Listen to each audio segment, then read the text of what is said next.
Hello again, and welcome to my channel. So, we're having this hypothetical Q&A, and intuitively, I'm getting these urges to put out what seems to be answers that I'm urged to give out. Most of this information I already know. I've known for a while. It kind of just it seems like again it just needs to be mentioned. It needs to be put out there so that there's a clarification on many of the things and all of the misinformation, let's say, or information that isn't accurate or isn't up to date, because a lot of things can change, and I'll talk about that as an example in a little bit. So one of the things that comes up a lot is that we have about 8 billion people on the planet, and at least 4.75 of those are humans, organic humans, humans from Earth, okay, that are living in their world, just like the Pleiadians have their own planet with just natural, habitable beings that live there. So about 4.75. Um, we also have the rest, which are then uh, galactic beings that come here to help.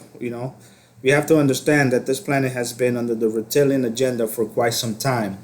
And I get asked, and I'm replying to you in this way so you understand a little more of how is it that we're going to interact going forward, okay, for the benefit of all. And a lot of people think that they're just reptilians because you've been indoctrinated so much of the agenda. There are Pleiadians that behave in reptilian manners because the reptilian agenda has been on this planet for so many, I don't know, maybe eons, millions of years. It's hard to say how long. It doesn't really matter, but it has been indoctrinated so much that your behaviors, your Andromedan self could think that you're reptilian. Just like I could have thought maybe I was reptilian at some point. For whatever the case may be, that's the behavior. That's how humanity is still set to think about things. Even now, that's all going to slowly start to fade away, and we will see that coming very soon. Um, there's another thing that I'd like to cover. Basically, and I wrote this down, and I'm trying to see if I can word it correctly, but some souls are advanced enough to know that they're here for a purpose. Okay, sometimes they come up to me, or I speak to them through telepathy, and they're just like, hey, why am I like this? Can I change? Can I be different? You're probably not reptilian, but you're acting like you are. Okay, and it's an indoctrination. So you're acting in this way, and you're panicking out there, thinking, "Oh my goodness, I something bad's gonna happen to me, or am I gonna be here? Or am I gonna be taken off planet? Am I gonna go back to Zeta Reticuli, or whatever that name is?" There's You're probably not even reptilian. You're acting like it. But there's another aspect to that kind of mentality that I will explain probably in another video because I don't want to confuse. I want to get this information out for you guys. Um, and because of that, I personally do not interact with those beings, those people that come up to me and ask these sort of questions.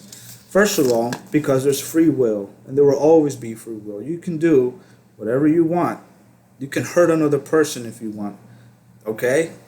But going out and hurting someone and coming back and say, "Oh, please, what? Don't hurt me. I shouldn't have done that." You have your free will. You can do whatever you want, okay? Doesn't mean you have to be bad. You can do good things too, right? Let me not deviate too much from this. So, I've read somewhere, very interestingly, it was put in very concise wording, which is what I like it, nice and short and sweet. So, I'm paraphrasing here. Do not disturb another soul's journey. So if I interact with this person that's asking me questions about me and there and that, what I understand from that is that this person knows that they have a journey, they have a path that they're following, and they're asking others about what should I do, what can I do, am I doing this right, am I doing this wrong? Listen, As soon as you start picking at things like that, first of all, whoever you direct your attention to is going to probably mislead you anyway, because only you would know your path and the things that you have to do in your life. You have to follow your heart, right? That's what I did. Okay. Instead of just wondering about what my purpose could be, just live your life. Live your life. Do what feels right for you. Okay? Just do it. It doesn't matter what it is. Go out there and do it. Okay? I would like to say that my beliefs have also changed a lot. And I didn't quite go out there and ask people or, had any conversation regarding what my purpose was. I had just a lot of internal thoughts and a lot of internal questions. And I held on and I'd hung on to those questions, wondering and thinking. And believe me, I spent years thinking one thing when it was another, where I had to just drop all that and say, wow, or it isn't what I thought it is. What could it be? Or I'm getting a nudge to go in this direction or specifically in that direction, and I will follow that. And I spend years of my life doing that. That part of self discovery, it's just for you. No one else is going to come out and tell you what to do, because we've been taught to follow leaders, right? But you can also follow what you think is right for yourself, regardless.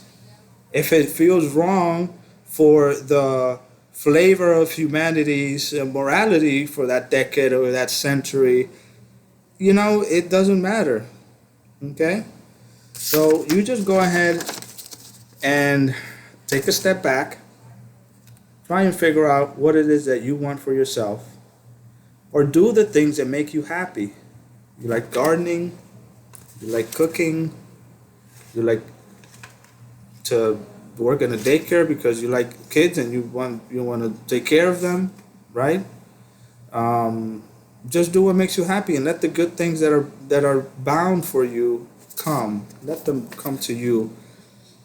Yes, you can pursue things, but at some point you've gone too far and you say, okay, you know what? I need to sit down and take a breather.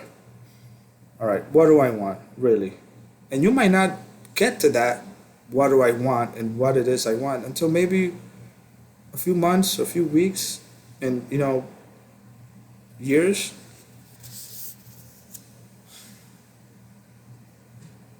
Okay, so another thing is that there are also folks out there that they want to know everything. Just tell me everything that I need to know now, right? And if you get information that you're not supposed to know about, it just ruins your own psyche.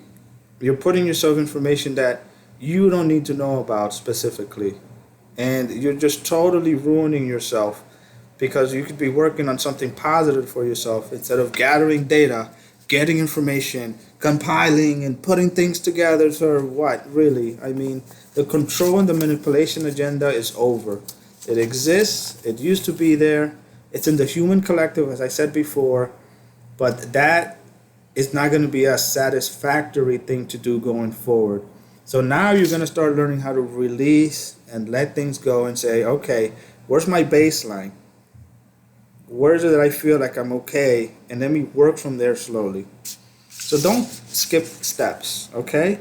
Don't think that you can gather information in bits and pieces and put things together, because if you're missing pieces of the puzzle, you're not going to really get a full picture, right? You're going to get a sloppy looking thing, and it's not even going to make sense. Don't put yourself in that position, please. Okay? So there are no cheat codes to accelerate your spiritual learning. And I'm going to give you an example of what I mean in a moment. Okay? You have to walk the walk. You just have to go through the process, whatever that may be for you or for me. Maybe you do have to be a really bad person in order to realize that you are really just want to be a good person. Just take it, go with it, see where it takes you. All right? I wrote some things down here, which is pretty much what I've just mentioned, but I just like writing things down. It helps me think about what to say personally. Just,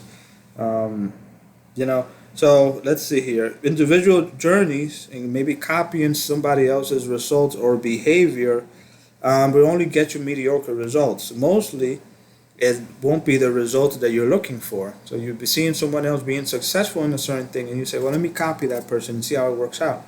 and you realize that it's not the same thing as making the lemonade as it is as drinking the lemonade, right? You got to squeeze the lemons, you got to put the sugar in there, and once you hand that cup of lemonade to someone, delicious.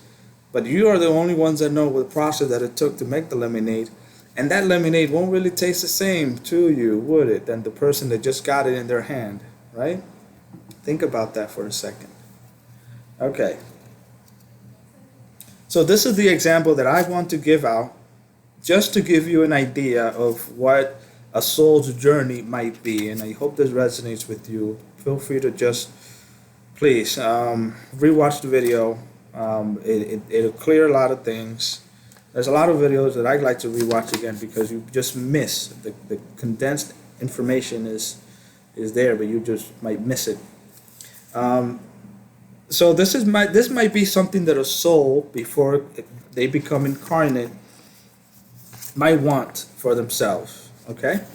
And I'm going to read it twice, just so you understand. I want to forget everything I know, only to gradually remember and learn more gratitude when I'm awake again. Okay? Let me read that to you again. I want to willingly forget what I know, only to gradually remember and learn more gratitude when I am awake again. So think about a soul, and your soul spirits and your soul guides. You need to learn more gratitude. Okay, we're going to have you forget everything you know. You're going to come into the planet. You're going to ascend. You're going to go into the state of remembrance. But during that journey of forgetfulness, you've learned how to be grateful, only to then wake up and say, well, I'm more grateful now. You see? That's an example of a soul journey. And I reference this again because I just want you to walk your walk and go through your path. That's all I want you to do. Because at the end of the day, it'll always be for your benefit. You just can't anticipate what it is you think you might want to know. You can't put yourself to the idea, oh, you know what, I'm a really bad person. I think that I should be good. You don't know what your path is. You don't have a sense. Why would you want to know? Life would be so boring if you did know exactly what it is that you had to do. It wouldn't be so interesting. You wouldn't waste your time being here if you think that you've already known. We're all here for a reason. So I'd like to leave you with that video. There's plenty of more coming. Have the... bring in the questions and I'll send out the answers. I'll try not to hold off too much because I want to put content out for everybody to know. And you never know. You might just be a Pleiadian, you might be Andromedan, you could be any star race. But what's important is to follow your path and understand that there is a meaning behind all this. So I'd like to thank you for watching my video and enjoy the rest of your day.